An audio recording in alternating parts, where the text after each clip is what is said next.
ನಮಸ್ಕಾರ ಸ್ನೇಹಿತರೆ, ನನ್ನ ಚಾನಲ್ಗೆ ನಿಮ್ಮೆಲ್ಲರಿಗೂ ಸ್ವಾಗತ. ಇವತ್ತಿನ ವಿಡಿಯೋದಲ್ಲಿ ಮಸಾಲೆ ದೋಸೆ ಯಾವ ರೀತಿ ಮಾಡಬೇಕು ಅಂತ ತೋರಿಸ್ಕೊಡ್ತಾ ಇದ್ದೀನಿ.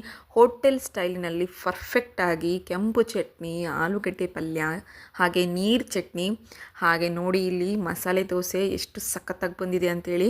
ಇದನ್ನು ಯಾವ ರೀತಿ ಮಾಡ್ತಾರೆ ಹೋಟೆಲ್ನಲ್ಲಿ ಅದೇ ರೀತಿ ನಾನು ಇವತ್ತು ಮನೆಯಲ್ಲಿ ತೋರಿಸ್ಕೊಡ್ತಾ ಇದ್ದೀನಿ. ಬನ್ನಿ, ಫಸ್ಟು ಇಲ್ಲಿ ದೋಸೆ ಬ್ಯಾಟರ್ನ ರೆಡಿ ಮಾಡ್ಕೋಬೇಕಾಗುತ್ತೆ. ಅಳತೆ ಪ್ರಕಾರ ಮಾಡೋದ್ರಿಂದ ಫಸ್ಟ್ ಟೈಮ್ ಯಾರಾದರೂ ಮಾಡ್ತಾ ಇದ್ದರೆ ಅವರಿಗೂ ಕೂಡ ಇದು ಪರ್ಫೆಕ್ಟಾಗಿ ಬರುತ್ತೆ. ಒಂದು ಸತಿ ಟ್ರೈ ಮಾಡಿ ನೋಡಿ.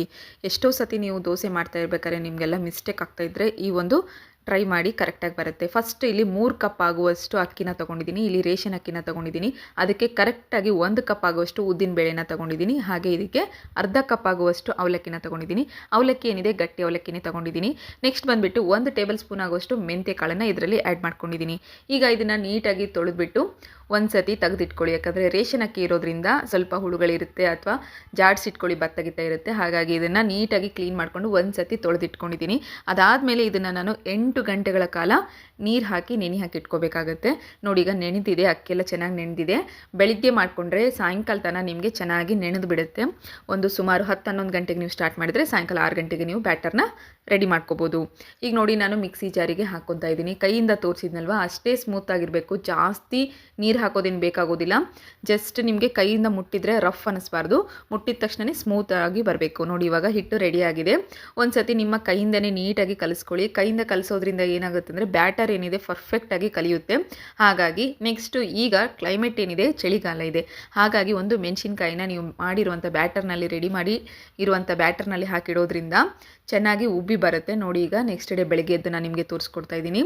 ಇದನ್ನು ರಾತ್ರಿ ಎಲ್ಲ ಬಿಡ್ತಾ ಇದ್ದೀನಿ, ಓವರ್ ನೈಟ್ ಎಲ್ಲ ಬಿಟ್ಟಿದ್ದೀನಿ. ಬೆಳಗ್ಗೆ ಎದ್ದ ತಕ್ಷಣ ನೋಡಿ ಬ್ಯಾಟರ್ ರೆಡಿಯಾಗಿದೆ, ಉಬ್ಬಿ ಚೆನ್ನಾಗಿ ಬಂದಿದೆ. ನೀವು ಬೇಕಾದರೆ ನೈಟೇ ಬಿಸಿನೀರಿಂದ ನೀವು ಮಿಕ್ಸಿ ಜಾರಿಗೆ ಹಾಕ್ಕೋಬೇಕಾದ್ರೆ ಹಿಟ್ಟನ್ನ ಮಿಕ್ಸಿಗೆ ಮಾಡ್ಕೊಳ್ಳಿ. ಇಲ್ಲ ಅನ್ನೋ ಹಾಗಿದ್ರೆ ರಾತ್ರಿ ಮಲಗೋ ಟೈಮ್ನಲ್ಲೇ ನೀವು ಸ್ವಲ್ಪ ಸೋಡಾ ಹಾಕಿಬಿಟ್ಟು ಮಲಗಿ ಚೆನ್ನಾಗಿ ಉಬ್ಬಿ ಬರುತ್ತೆ. ನೆಕ್ಸ್ಟ್ ಬಂದುಬಿಟ್ಟು ಇದಕ್ಕೆ ರುಚಿಗೆ ತಕ್ಕಷ್ಟು ಉಪ್ಪನ್ನ ಆ್ಯಡ್ ಮಾಡ್ಕೊಂಡಿದ್ದೀನಿ. ಹಾಗೆ ಇದಕ್ಕೆ ಕಲರ್ ಚೆನ್ನಾಗಿ ಬರೋದಕ್ಕೋಸ್ಕರ ಅರ್ಧ ಟೇಬಲ್ ಸ್ಪೂನ್ ಆಗುವಷ್ಟು ನಾನಿಲ್ಲಿ ಸಕ್ಕರೆನ ಆ್ಯಡ್ ಮಾಡ್ಕೊತಾ ಇದ್ದೀನಿ. ಈಗ ರೆಡಿಯಾಗಿದೆ ಈ ಬ್ಯಾಟರ್. ಇದನ್ನು ಸೈಡಿಗೆ ಇಟ್ಕೊಳ್ಳೋಣ.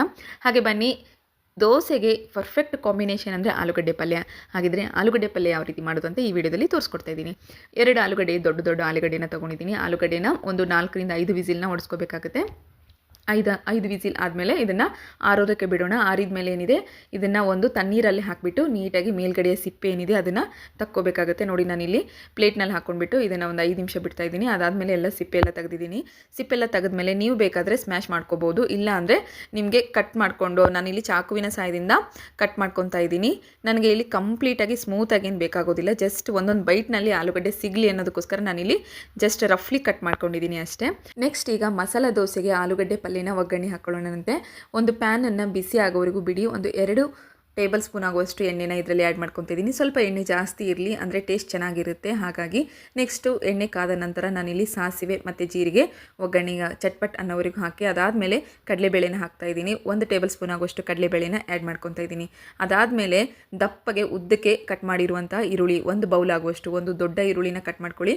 ಈ ಮಸಾಲೆ ದೋಸೆಯಲ್ಲಿ ಬರುವಂಥ ಆಲೂಗಡ್ಡೆ ಏನಿದೆ ಅದಕ್ಕೆ ಚೆನ್ನಾಗಿ ಟೇಸ್ಟ್ ಬರಬೇಕು ಅಂದರೆ ಈ ಈರುಳ್ಳಿನೇ ಕಾರಣ.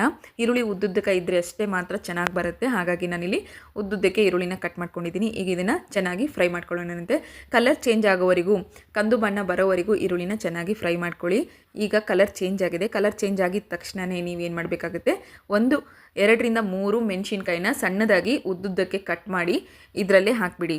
ಮೆಣಸಿನ್ಕಾಯಿ ಕೂಡ ಇದರಲ್ಲಿ ಚೆನ್ನಾಗಿ ಫ್ರೈ ಆಗಬೇಕು. ಕಲರ್ ಚೇಂಜ್ ಆಗೋವರೆಗೂ ನಾವು ಇದನ್ನು ಹುರ್ಕೋಬೇಕಾಗುತ್ತೆ. ಅದಾದಮೇಲೆ ಇದಕ್ಕೆ ಹಸಿ ಬಟಾಣಿನ ಹಾಕ್ಕೊತಾ ಇದ್ದೀನಿ. ಆಲೂಗಡ್ಡೆಯಲ್ಲಿ ನಾನು ಹಸಿ ಬಟಾಣಿನ ಕುಕ್ಕರ್ನಲ್ಲಿ ಸೀಟಿ ಓಡಿಸೋಕೆ ಹೋಗಿಲ್ಲ. ಯಾಕಂದರೆ ಹಸಿ ಬಟಾಣಿ ಏನಿದೆ ಒಂದು 5 ನಿಮಿಷದಲ್ಲಿ ಮೆತ್ತಗಾಗುತ್ತೆ. ಹಾಗಾಗಿ ನಾನು ಇದನ್ನು ಫ್ರೈ ಮಾಡ್ಕೊಳೋ ಟೈಮ್ನಲ್ಲೇ ಈರುಳ್ಳಿ ಮತ್ತು ಮೆಣಸಿನ್ಕಾಯಿ ಫ್ರೈ ಮಾಡ್ಕೊಳೋ ಟೈಮ್ನಲ್ಲೇ ಹಸಿ ಬಟಾಣಿನ ಕೂಡ ಆ್ಯಡ್ ಮಾಡ್ಕೊಂಡಿದ್ದೀನಿ. ಈಗ ಕಲರ್ ಚೇಂಜ್ ಆಗಿದೆ. ಕಲರ್ ಚೇಂಜ್ ಆಗಿದ ತಕ್ಷಣವೇ ನಾವಿಲ್ಲಿ ಅರಿಶಿನ ಹಾಕ್ಕೊತಾ ಇದ್ದೀನಿ. ಒಂದು ಅರ್ಧ ಟೇಬಲ್ ಸ್ಪೂನ್ ಆಗುವಷ್ಟು ಅರಿಶಿನ ಹಾಕ್ಕೊತಾ ಇದ್ದೀನಿ. ಹಾಗೆ ಇದಕ್ಕೆ ರುಚಿಗೆ ತಕ್ಕಷ್ಟು ಉಪ್ಪು, 1 ಟೇಬಲ್ ಸ್ಪೂನ್ ಆಗುವಷ್ಟು ಉಪ್ಪನ್ನು ಆ್ಯಡ್ ಮಾಡ್ಕೊತಾ ಇದ್ದೀನಿ. ಈಗ ಇವೆರಡನ್ನು ಕೂಡ ಚೆನ್ನಾಗಿ ಕಲಿಸ್ಕೊಂಡು ಬಿಡೋಣ. ಈ ಒಂದು ಮಸಾಲೆ ದೋಸೆಗೆ ಆಲೂಗಡ್ಡೆ ಪಲ್ಯನ ಒಂದು ಸತಿ ಟ್ರೈ ಮಾಡಿ ನೋಡಿ, ಸಖತ್ತಾಗಿರುತ್ತೆ.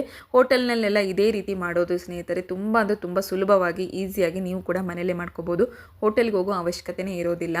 ಒಂದು ಸತಿ ಬ್ಯಾಟರ್ನ ನೋಡ್ಕೊಳ್ಳಿ, ಕರೆಕ್ಟಾಗಿ ಪರ್ಫೆಕ್ಟಾಗಿ ಬ್ಯಾಟರ್ ಬಂತಂದರೆ ದೋಸೆ ತುಂಬ ಸುಲಭವಾಗಿ ಮನೆಯಲ್ಲೇ ಮಾಡ್ಕೋಬೋದು. ನೋಡಿ ಈಗ ನಾನು ಆಲೂಗಡ್ಡೆ ಏನಿದೆ ರಫ್ಲಿ ಕಟ್ ಮಾಡ್ಕೊಂಡಿರುವಂಥ ಆಲೂಗಡ್ಡೆನ ಈಗ ಈ ಒಂದು ಪ್ಯಾನ್ನಲ್ಲಿ ಹಾಕಿಬಿಟ್ಟು ಚೆನ್ನಾಗಿ ಕಲಿಸ್ಕೋಬೇಕಾಗುತ್ತೆ. ಒಂದು 2 ನಿಮಿಷಗಳ ಕಾಲ ಚೆನ್ನಾಗಿ ಕಲಿಸ್ಕೊಂಡ್ಬಿಟ್ರೆ ಸಾಕು, ಯಾಕಂದರೆ ಆಲ್ರೆಡಿ ಬಿಸಿ ಇರೋದ್ರಿಂದ ಜಲ್ದಿ ಕಲ್ತೋಗ್ಬಿಡುತ್ತೆ. ಉಪ್ಪು ಇದರಲ್ಲಿ ಮಿಕ್ಸ್ ಮಾಡಿರೋದ್ರಿಂದ ಒಂದು 2 ನಿಮಿಷಗಳ ಕಾಲ ಇದನ್ನು ಹಬೆ ಮಾಡ್ಕೊಳಕ್ಕೆ ಬಿಡಬೇಕಾಗುತ್ತೆ. ಒಂದು 5 ನಿಮಿಷ ಅಥವಾ 2 ನಿಮಿಷದಲ್ಲಿ ಇದನ್ನು ಸ್ಟೀಮ್ ಮಾಡ್ಕೊಂಬಿಡೋಣ. ಲಿಡ್ನ ಕ್ಲೋಸ್ ಮಾಡ್ಕೊಂಬಿಟ್ಟು 2 ಮಿನಿಟ್ಸ್ ನಾನಿಲ್ಲಿ ಸ್ಟೀಮ್ ಮಾಡ್ಕೊಂಡಿದ್ದೀನಿ. ನೋಡಿ ಇವಾಗ ರೆಡಿ ಆಗಿದೆ ಆಲೂಗಡ್ಡೆ ಪಲ್ಯ. ಈಗ ಇದನ್ನು ಒಂದು ಸರ್ವಿಂಗ್ ಬೌಲ್ನಲ್ಲಾದರೂ ಇಟ್ಕೊಳ್ಳಿ, ಇಲ್ಲಾಂದರೆ ಸೈಡಿಗೆ ತೆಗೆದಿಟ್ಕೊಂಬಿಡಿ. ಮಸಾಲೆ ದೋಸೆಯಲ್ಲಿ ಇದನ್ನು ಆ್ಯಡ್ ಮಾಡ್ಕೋಬೇಕಾಗತ್ತೆ. ಹಾಗಾಗಿ ನಾನೀಗ ಇದನ್ನು ಪಕ್ಕದಲ್ಲಿ ಇಟ್ಕೊತಾ ಇದ್ದೀನಿ. ಇದಕ್ಕೆ ಸ್ವಲ್ಪ ಕೊತ್ತಂಬರಿನ ಉದುರಿಸ್ಕೊಂಬಿಡಿ. ಟೇಸ್ಟ್ ಮಾತ್ರ ಸೂಪರ್ ಆಗಿರುತ್ತೆ. ಒಂದು ಸತಿ ನೀವು ಕೂಡ ಆಲೂಗಡ್ಡೆ ಪಲ್ಯ ಏನಿದೆ ಅದನ್ನು ಡೆಫಿನೆಟ್ಲಿ ಟ್ರೈ ಮಾಡೋದನ್ನು ಮಾತ್ರ ಮರಿಬೇಡಿ. ಹಾಗೆ ಬನ್ನಿ ನೆಕ್ಸ್ಟ್ ಬಂದುಬಿಟ್ಟು ಚಟ್ನಿ ಯಾವ ರೀತಿ ಮಾಡ್ಕೊಳೋದಂತ ತೋರಿಸ್ಕೊಡ್ತಾ ಇದ್ದೀನಿ. ಮಸಾಲೆ ದೋಸೆಗೆ ಆಲೂಗಡ್ಡೆ ಪಲ್ಯ ಎಷ್ಟು ಚೆಂದನೋ ಅಷ್ಟೇ ಚೆಂದ ಈ ಚಟ್ನಿ. ಕಾಯಿ ಚಟ್ನಿ ನೀರಾಗಿ ಮಾಡ್ಕೊತಾ ಇದ್ದೀನಿ. ಇದಕ್ಕೆ ನಾನು ಇಲ್ಲಿ ಫಸ್ಟ್ ಬಂದುಬಿಟ್ಟು ಕೊಬ್ಬರಿನ ತೊಗೊಂಡಿದ್ದೀನಿ. ಫ್ರೆಶ್ ಆಗಿರುವಂಥ ಕೊಬ್ಬರಿನ ತೊಗೊಳ್ಳಿ. ಹಾಗೆ ನೆಕ್ಸ್ಟ್ ಬಂದುಬಿಟ್ಟು ಇದಕ್ಕೆ ಹಸಿ ಶುಂಠಿನ ಆ್ಯಡ್ ಮಾಡ್ಕೊತಾ ಇದ್ದೀನಿ. ಹಾಗೆ ಒಂದು 3 ರಿಂದ 4 ಮೆಣಸಿನ್ಕಾಯಿನ ತೊಗೊಂಡಿದ್ದೀನಿ. ಮೆಣಸಿನ್ಕಾಯಿ ಖಾರ ಜಾಸ್ತಿ ಇದ್ದರೆ ಕಮ್ಮಿ ತೊಗೊಳ್ಳಿ, ಇಲ್ಲಾಂದರೆ ಒಂದು 4 ಮೆಣಸಿನ್ಕಾಯಿ ತೊಗೊಂಡ್ರೆ ಚೆನ್ನಾಗಿರುತ್ತೆ. ಹಾಗೆ 4 ಬೆಳ್ಳುಳ್ಳಿನ ಆ್ಯಡ್ ಮಾಡ್ಕೊತಾ ಇದ್ದೀನಿ. ಹಾಗೆ 1 ಟೇಬಲ್ ಸ್ಪೂನ್ ಆಗೋಷ್ಟು ಜೀರಿಗೆನ ಇದರಲ್ಲಿ ಹಾಕಿದ್ದೀನಿ. ಹಾಗೆ ನೋಡಿ ಇಲ್ಲಿ ನಾನು ಸ್ವಲ್ಪ ಪುಟಾಣಿನ ಆ್ಯಡ್ ಮಾಡ್ಕೊತಾ ಇದ್ದೀನಿ. ಅರ್ಧ ಬೌಲ್ ಆಗೋಷ್ಟು ಪುಟಾಣಿ ಮತ್ತು ಕಳ್ಳುಪ್ಪನ್ನ ಆ್ಯಡ್ ಮಾಡ್ಕೊತಾ ಇದ್ದೀನಿ. ಕೊತ್ತಂಬರಿನ ತೊಗೊಂಡಿದ್ದೀನಿ. ನೆಕ್ಸ್ಟ್ ನೋಡಿ ಈಗ ಇದನ್ನು ರಫ್ಲಿ ಒಂದು ಸತಿ ಮಿಕ್ಸಿ ಜಾರಿಗೆ ಗಿರ್ರಂತ ತಿರ್ಸಿದ ಮೇಲೆ ನಿಮಗೆ ನೀರು ಎಷ್ಟು ಬೇಕಂತ ನೋಡಿಕೊಂಡು ಇನ್ನೊಂದು ಸತಿ ನೀರು ಹಾಕ್ಕೊಂಬಿಟ್ಟು ಚೆನ್ನಾಗಿ ನೀವು ಒಂದು ಸತಿ ತಿರ್ಸ್ಕೊಂಬಿಟ್ರೆ ಸಾಕು. ಚಟ್ನಿ ರೆಡಿ ಆಗಿದೆ. ಕಾಯಿ ಚಟ್ನಿ ತುಂಬ ಸುಲಭವಾಗಿ ಮಾಡ್ಕೋಬೋದು. ಈಗ ಇದನ್ನು ಒಂದು ಬೌಲಿಗೆ ತೆಗೆದಿಟ್ಕೊಳ್ಳೋಣ. ಇದಕ್ಕೆ ನೀವು ಕರೆಕ್ಟಾಗಿ 1 ಗ್ಲಾಸ್ ನೀರು ಹಾಕಿದರೆ ಸಾಕಾಗುತ್ತೆ. ನೀರು ಚಟ್ನಿ ತುಂಬ ಸಖತ್ತಾಗಿರುತ್ತೆ. ಈ ಹೋಟೆಲ್ನಲ್ಲೆಲ್ಲ ಮಾಡ್ತಾರೆ ಅಥವಾ ಬಂಡಿ ಸೈಡ್ನಲ್ಲೆಲ್ಲ ಮಾಡ್ತಾರಲ್ವ, ಇದೇ ರೀತಿಯೇ ಮಾಡೋದು. ಟೇಸ್ಟ್ ಮಾತ್ರ ಚೆನ್ನಾಗಿರುತ್ತೆ. ನೀವು ಬೆಳಿಗ್ಗೆನೇ ನೀವು ಕಂಪ್ಲೀಟಾಗಿ ಖಾಲಿ ಮಾಡ್ತೀರಾ ಚಟ್ನಿ ಅನ್ನೋ ಹಾಗಿದ್ರೆ ಇಷ್ಟೇ ಮಾಡ್ಕೊಳ್ಳಿ. ಮಧ್ಯಾಹ್ನ ಇಡೋ ಹಾಗಿದ್ರೆ ಸ್ವಲ್ಪ ಹುಣಸೆಹಣ್ಣನ್ನ ಆ್ಯಡ್ ಮಾಡ್ಕೊಳ್ಳಿ. ನೋಡಿ ಇವಾಗ ನಾನು ಇದನ್ನು ಚೆನ್ನಾಗಿ ಕಲಿಸ್ಕೊತಾ ಇದ್ದೀನಿ. ಇಷ್ಟೇ ನೋಡಿ ಸ್ನೇಹಿತರೆ, ತುಂಬ ಸುಲಭವಾಗಿ ಈಸಿಯಾಗಿ ಮನೆಯಲ್ಲೇ ಮಸಾಲೆ ದೋಸೆ ಜೊತೆಗೆ ಚಟ್ನಿ ಮತ್ತು ಆಲೂಗಡ್ಡೆ ಪಲ್ಯ ಯಾವ ರೀತಿ ಮಾಡೋದಂತ ತೋರಿಸ್ಕೊಟ್ಟಿದ್ದೀನಿ. ಹಾಗೆ ನೋಡಿ ಈಗ ಚಟ್ನಿಗೆ ಒಗ್ಗರಣೆನ ಹಾಕ್ಕೊತಾ ಇದ್ದೀನಿ.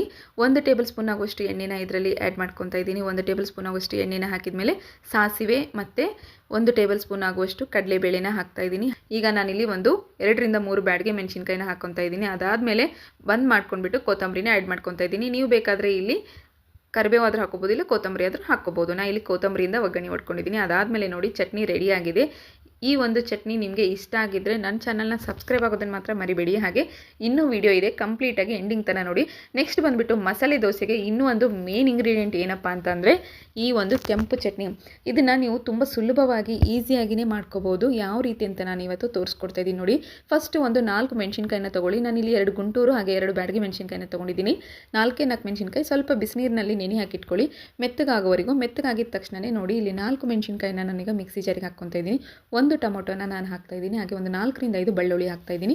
ರುಚಿಗೆ ತಕ್ಕಷ್ಟು ಉಪ್ಪನ್ನ ಆ್ಯಡ್ ಮಾಡ್ಕೊಳ್ಳಿ. ಹಾಗೆ ಕೊತ್ತಂಬರಿನ ಹಾಕ್ಕೊಳ್ಳಿ. ಇಷ್ಟೇ ಸಾಕಾಗುತ್ತೆ. ಈಗ ಮಿಕ್ಸಿ ಜಾರಿಗೆ ಹಾಕ್ಕೊಂಡು ಬನ್ನಿ. ನಿಮಗೆ ಇದು ದೋಸೆ ಮೇಲ್ಗಡೆ ಹಾಕಿದರೆ ಟೇಸ್ಟ್ ಮಾತ್ರ ಸೂಪರಾಗಿರುತ್ತೆ. ಕೆಂಪು ಚಟ್ನಿ ಒಂದು ಸತಿ ನೀವು ಟ್ರೈ ಮಾಡಿ ನೋಡಿ, ತುಂಬ ಅಂದರೆ ತುಂಬ ಇಷ್ಟಪಡ್ತೀರಾ. ಹಾಗೆ ಇದನ್ನು ನೀವು ದೋಸೆ ಮೇಲೆ ಸವರ್ಬಿಟ್ಟು ಮಾಡ್ಕೊಂಬಿಟ್ರೆ ಮಸಾಲೆ ದೋಸೆ ಹೋಟೆಲ್ಗೆ ಹೋಗೋ ನೆಸೆಸಿಟಿನೇ ಇರೋದಿಲ್ಲ ನೋಡಿ. ಈಗ ರೆಡಿಯಾಗಿರುವಂಥ ಚಟ್ನಿ ಏನಿದೆ ಒಂದು ಪಕ್ಕದಲ್ಲಿ ಇಟ್ಕೊಂಡ್ಬಿಡೋಣ. ಹಾಗೆ ನೆಕ್ಸ್ಟ್ ಬಂದುಬಿಟ್ಟು ನಾನಿಲ್ಲಿ ಪ್ಯಾನನ್ನು ಬಿಸಿ ಮಾಡ್ಕೊತಾ ಇದ್ದೀನಿ. ದೋಸೆ ಹಂಚೇನಿದೆ ಅದನ್ನು ಬಿಸಿ ಮಾಡ್ಕೊಂಡ್ಮೇಲೆ ದೋಸೆ ಒಂದು ಕರೆಕ್ಟಾಗಿ ಒಂದು ಬೌಲಲ್ಲಿ ಲೆಕ್ಕದಲ್ಲಿ ಹಾಕ್ಕೊಳ್ಳಿ.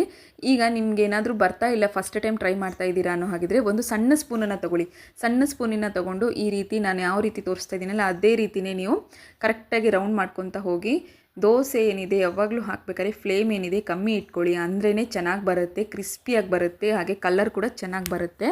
ನೋಡಿ ಇವಾಗ ಎಣ್ಣೆನ ಹಾಕ್ತಾಯಿದ್ದೀನಿ. ಎಣ್ಣೆನ ಹಾಕಿಬಿಟ್ಟು ಒಂದು ಸೈಡ್ ಭಾಗ ಏನಿದೆ ಅದು ಚೆನ್ನಾಗಿ ಬೇಯಬೇಕು. ಮೇಲ್ಗಡೆ ಭಾಗದಲ್ಲಿ ನಾವು ಮಸಾಲೆಗಳನ್ನು ಹಾಕೋದ್ರಿಂದ ನಾವು ಅದನ್ನು ಟರ್ನ್ ಮಾಡೋದಿಲ್ಲ. ಹಾಗಾಗಿ ನೋಡಿ ಜಸ್ಟ್ ಫ್ಲೇಮ್ನ ಕಮ್ಮಿ ಇಟ್ಕೊಂಡೇ ಮಾಡ್ಕೊಳ್ಳಿ, ಅಂದರೆ ಮಸಾಲೆ ದೋಸೆ ಬ್ಯಾಟರ್ ಏನಿದೆ ಕರೆಕ್ಟಾಗಿ ಬರುತ್ತೆ.